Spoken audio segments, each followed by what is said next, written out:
क्या कभी एक नन्हे से बीज को देखकर सोचा है कि आखिर इसके अंदर एक पूरे विशाल पेड़ का नक्शा कैसे छिपा होता है? ये तो रोज का चमत्कार है ना? चलिए आज इसी के पीछे का साइंस पता लगाते हैं। मतलब ये सिर्फ बड़ा होने की कहानी नहीं है, ये तो कुदरत की सबसे कमाल की इंजीनियरिंग कहानियों में से एक है। तो चलिए इसी में थोड़ा और गहरा उतरते हैं। इसका जवाब एक शब्द से शुरू होता है, परिवर्धन यानी डेवलपमेंट। अब ये दो चीजों का मेल है। पहला है वृद्धि, मतलब साइज में बड़ा होना, और दूसरा है विभेदन यानी सेल्स का अलग अलग काम के लिए तैयार होना। तो पहले वृद्धि को ही समझते हैं। अच्छा, जब बात ग्रोथ की आती है ना, तो पौधों का तरीका हम जानवरों से एकदम अलग है। उनके पास एक ऐसा इंजन है जो कभी रुकता ही नहीं है। देखिए, हम लोग एक खास साइज तक पहुंचकर बढ़ना बंद कर देते हैं, है ना? पर पौधे, वो तो टेक्निकली अपनी पूरी जिंदगी बढ़ते रह सकते हैं। ये एक जबरदस्त क्षमता है। तो आखिर इनका राज क्या है? ये राज छिपा है विभज्यों तक, यानी मेरिस्टेम्स में। इनको आप पौधे का स्टेम सेल जोन समझ लीजिए। जो मेरिस्टेम चोटी पर होते हैं वो पौधे को लंबा करते हैं, और जो साइड में होते हैं वो उसे मोटा बनाते हैं। और ये ग्रोथ इंजन जिस स्पीड से काम करते हैं ना, वो तो बस हैरान कर देने वाली है। सोचिए जरा, मक्के की जड़ का सिर्फ एक मेरिस्टेम हर घंटे 17,500 से ज्यादा नए सेल्स बना सकता है। ये तो एक ऐसी फैक्ट्री है जो 24 घंटे 7 दिन काम करती है। लेकिन ग्रोथ का मतलब सिर्फ सेल्स की गिनती बढ़ाना नहीं है, उनका साइज बढ़ाना भी है। एक तरबूज का सेल अपने असली साइज से 3.5 लाख गुना तक बड़ा हो सकता है। सोचकर देखिए, जैसे एक छोटा सा कंकड़ एक पूरी बिल्डिंग जितना बड़ा हो जाए। ये तो वाकई अविश्वसनीय विस्तार है। ये पूरा प्रोसेस 3 आसान स्टेप्स में होता है। पहला, विभजोत की फेज, मतलब फटाफट सेल्स का बनना। दूसरा, दीर्घीकरण फेज, जहां नए सेल्स खिंचकर बड़े होते हैं।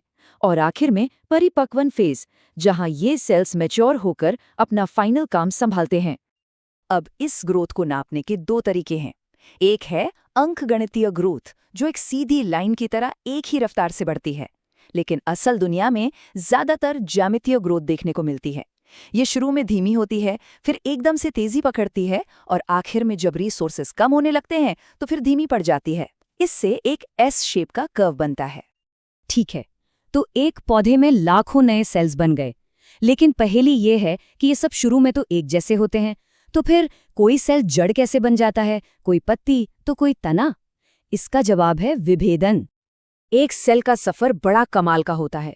पहले वो विभेदित होता है, मतलब उसे खास काम मिल जाता है, जैसे पानी ट्रांसपोर्ट करना। लेकिन पौधे की असली सुपर पावर है निर्विभेदन। अगर पौधे को चोट लग जाए तो वो सेल अपना काम भूलकर फिर से डिवाइड करने की ताकत वापस पा सकता है, और फिर पुनर्विभेदित होकर कुछ बिल्कुल नया बना सकता है, जैसे एक नई जड़। इसी वजह से तो पौधे खुद को ठीक कर पाते हैं।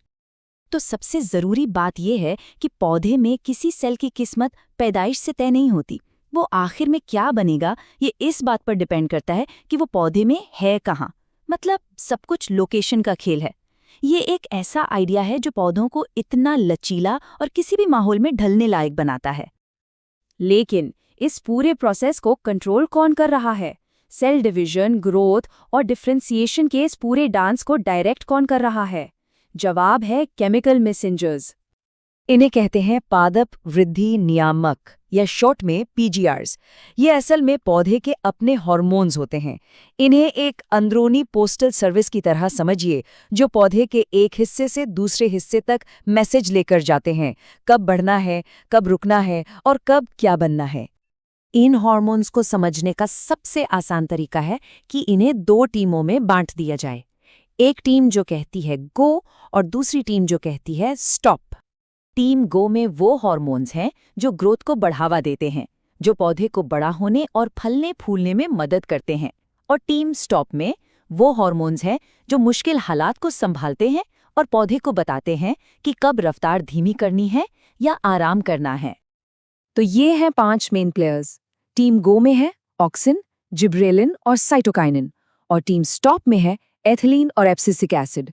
ये केमिकल्स लगातार एक दूसरे को बैलेंस करते रहते हैं, और इनमें से हर एक की खोज की कहानी किसी जासूसी कहानी से कम नहीं है। पहले हार्मोन ऑक्सिन की कहानी चार्ल्स डार्विन और उनके बेटे से शुरू होती है।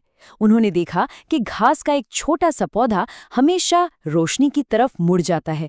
उन्होंने अंदाजा लगाया कि उसकी चोटी से कोई सिग्नल नीचे भेजा जा रहा है, और वही सिग्नल था ऑक्सिन। और आज के ज़माने में तो हम ऑक्सिन का इस्तेमाल खेतीबाड़ी में खूब करते हैं। ये इतना पावरफुल है कि इसे कलम से जड़ें उगाने, अनानास में फूल खिलाने और यहाँ तक कि एक खास मात्रा में खरपतवार को मारने के लिए भी इस्तेमाल किया जाता है। जिब्रेलिन की खोज तो एक बड़ी अजीब बीमारी से हुई। इसे मूर्ख अंकुर रोग कहते थे, जिसमें चावल के पौधे बेतहाशा लंबे होकर गिर जाते थे। बाद में पता चला कि ये एक फंगस से निकलने वाले केमिकल की वजह से हो रहा था, और वही केमिकल निकला जिब्रेलिन। है ना कमाल की बात? एक हार्मोन तो ऐसा भी है जो गैस है, एथिलीन। इसकी खोज भी बड़े मजेदार तरीके से हुई। वैज्ञानिकों ने देखा कि पके हुए संतरों से कुछ ऐसा निकल रहा है जो पास रखे कच्चे केलों को भी जल्दी पका रहा है। वो कुछ और नहीं बल्कि एथिलीन गैस थी। ये कुदरत का अपना फ्रूट राइपनिंग एजेंट है। और आखिर में है एब्सिसिक एसिड यानी ABA, जिसे पौधे का सर्वाइवल हार्मोन भी कह सकते हैं। इसे स्ट्रेस हार्मोन के नाम से जाना जाता है।